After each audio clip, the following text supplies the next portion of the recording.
Yes, folks, it is time. It is time to talk about some epic business. But first, I'm gonna give a shout out. A shout out to my old college buddy Kevin. Because I didn't watch this show until I was in college. But my buddy Kevin watched it as a kid when it was originally airing. So, you know, it's a classic story. We were in college and he was like, "Oh, you gotta watch this show." And I was like, well, it's a cartoon for kids. Like, you know, what benefit would I get out of watching it? He was like, "Dude, you don't understand just how epic this show is." And I was like, okay, let's watch it. And 3 seasons later, I was like, yeah, the show is really good. So thank you, Kevin, for introducing me to the show. Fast forward a few years, and now the show is on Netflix, because the creators of said show have announced that they are making a live-action recreation of it. And I'm not talking about some M. Night Shyamalan bullshit movie. No, the original creators of this show are doing a live-action recreation of the TV show. The TV show is gonna be on Netflix, so they're gonna need a damn big budget. But for now, let's talk about the original, because why wouldn't we want to talk about the original?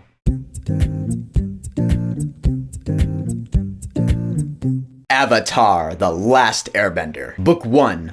Water. Yeah, the seasons of this show are called books because it just sounds more epic that way. So Avatar: The Last Airbender is an old animated cartoon show that aired on Nickelodeon from 2005 to 2008. Since then, it has gained a huge following because it told an amazing story of heroism, adventure, loyalty, sacrifice, honor, and all that good stuff. But before I can talk about the premise, I have to explain the world of Avatar. The world of Avatar is one in which the way of life is influenced by the 4 natural elements: water, earth, fire, and air. Long ago, the 4 nations, those would be the Water Tribe, the Earth Kingdom, the Fire Nation, and the Air Nomads, they lived together in harmony. Then, everything changed when the Fire Nation attacked. The Fire Nation, led by Fire Lord Sozin, declared themselves the superior element, and they started a war in which their goal was to take over the world. And only the Avatar, master of all 4 elements, was able to bring peace and balance to the world again. But when the world needed him most, he vanished. Since then, 100 years have passed, and the Fire Nation is nearing victory in the war. Now enter our story of Avatar: The Last Airbender. I know it's a lot to keep up with, but just try. The art and style of Avatar: The Last Airbender is very unique in that it's not exactly anime, but it's very clearly inspired by anime. It could have been an anime, but it was made by American people, so for them to make an anime, it would have been a little bit wrong. So it's an American cartoon, but it's very clearly influenced by the Japanese culture, and it makes for a very unique experience. So the main story of the show starts off with 2 of our main characters, Katara and Sokka of the Southern Water Tribe. They're out fishing one day when they discover a boy frozen in an iceberg. This boy, named Aang, happens to be the Avatar. It turns out he was frozen in there for about 100 years, with his flying bison Appa, that is. Long story short, they figure out that this Avatar has to now master all 4 elements and defeat the Fire Nation. Right now, Aang has mastered only the element of air because he's from the air temples. He is the last of the airbenders, literally, because the Fire Nation has attacked his home and destroyed all the airbenders. So Aang is the last one, so he has air down. He's a master of it. But in order to defeat the Fire Nation, he also has to master water, earth, and fire. So most of season 1 is Aang, Katara, and Sokka traveling to the North Pole to visit the Northern Water Tribe to find a waterbending teacher to teach Aang and Katara because she's also a waterbender. And so the season kicks off. All the while, they're being chased by Prince Zuko. Prince Zuko is the son of the Fire Lord. He was banished from his home because he's seen as a disgrace in the eyes of his father. So his father told him, "Bring me the Avatar and you can come back home with your honor." So now Prince Zuko is hellbent on capturing the Avatar and bringing him home so he can regain his honor. And at first he would think, okay, why would I care about this villain? He's just a villain for the sake of there being a villain to chase our team throughout the show.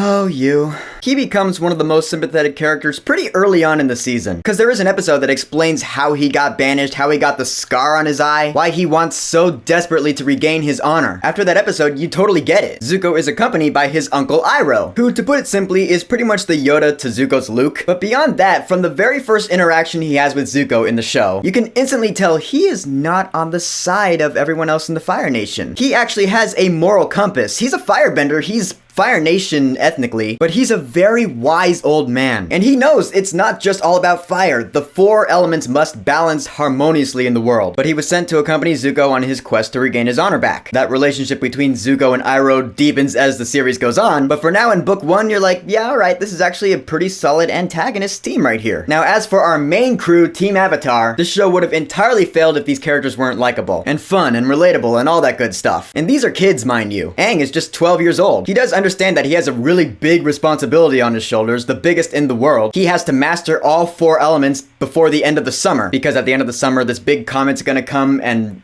give the Fire Nation just this unlimited power. So Aang doesn't have a lot of time. He has like less than a year. Normally, mastering all 4 elements for an avatar takes years and years, but Aang doesn't have that kind of time because the Fire Nation's gonna win the war. So Aang does understand the responsibilities that he carries, but at the same time, he's still a 12-year-old kid, so he's gonna want to have some fun. He's flying around on his glider. He's kind of mischievous. He's doing that marble trick with the airbending, the ding ding ding ding ding ding ding ding. And then there's Katara. Katara is a waterbender, and she's pretty much the glue that keeps Team Avatar together. She's calm, she's nurturing, but she can also really fight. She's like Wonder Woman, kind of. In fact, this show has some pretty good feminist messages. One of the best episodes in season 1 is the Kyoshi Warriors episode, where Sokka meets this group of warrior women, and he doesn't take them seriously because they're girls. Yeah, Sokka is kind of misogynistic. At first, anyway. But the Kyoshi Warriors put Sokka in his place pretty quickly, and I love that. Now, Sokka is, I would say, the comic relief, but that kind of undercuts him because he's a lot more than that. He's not a bender. He's not able to bend any of the elements like Katara and Aang can. But he is a pretty good fighter, and he's got his trusty boomerang, and he does have the funniest moments in the show, at least in season 1. And he's also a good tactician. I'll give him that too. Now, as this season is going on, we're traveling to the North Pole, liberating small towns and villages along the way. Like a few of the episodes, we'll come across a town, they have a problem. Either they're being run by the Fire Nation, or they're being troubled by some other problem, and Team Avatar will fix the problem. They're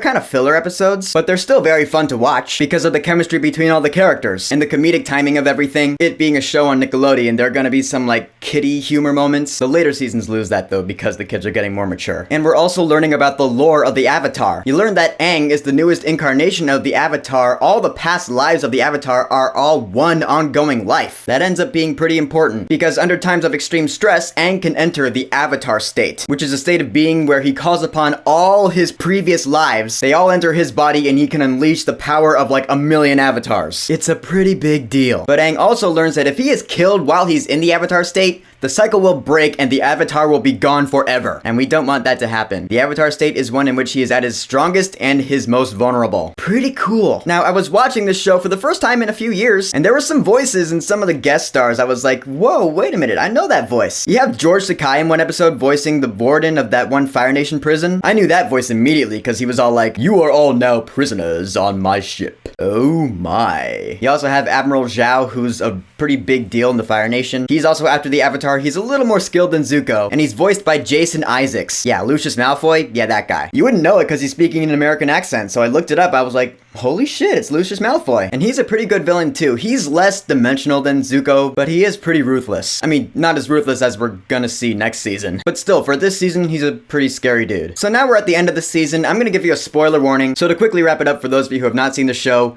go watch it. If you have Netflix, you don't have any excuses anymore. Normally, I'm pretty forgiving if you don't care to watch something because there are a lot of things that I don't care to watch. But for Avatar: The Last Airbender, I say it's pretty essential for you to watch it. This is the exception, really. Watch Avatar: The Last Airbender. Check it out. For those of you who have watched it, stick around. Let's talk about the season 1 finale, the Siege of the Northern Water Tribe. So Team Avatar has made it to the North Pole, and there are quite a few things to talk about here. First of all, Princess Yue. Sokka sees her and pretty much instantly falls in love. So they have a little romance thing going on, but she can't go through with it because she's in an arranged engagement with a douchebag, I might add. It's a classic story, you know? It's like Titanic or something. And Aang and Katara meet waterbending master Pakku, who at first refuses to teach Katara waterbending because she's a girl, and in their culture in the North Pole, women are not allowed to learn waterbending fighting skills. Katara ends up having to prove herself to Pakku in a waterbending fight. But then things are cut short when the Fire Nation attacks, led by Admiral Zhao. Aang learns that in order to defeat the Fire Nation here, he has to cross over into the spirit world, which is like another plane of existence. It's a lot to explain. If I were to explain it all, this video would be like an hour long. So again, long story short, Aang learns about the spirits of the moon and the ocean, who were the first waterbenders in existence. He learns about them from this face-sealing spirit Ko, who is one of the scariest motherfuckers in the entire show. This serpent who switches out faces, all the faces that it has stolen from people who have shown emotion to him. In order to survive, you can't show any emotion when talking to this thing. Would you be able to do that? I would not be able to do that. I would walk out of that cave without a face. But Admiral Zhao also knows about the spirits of the ocean and the moon, and he takes this moon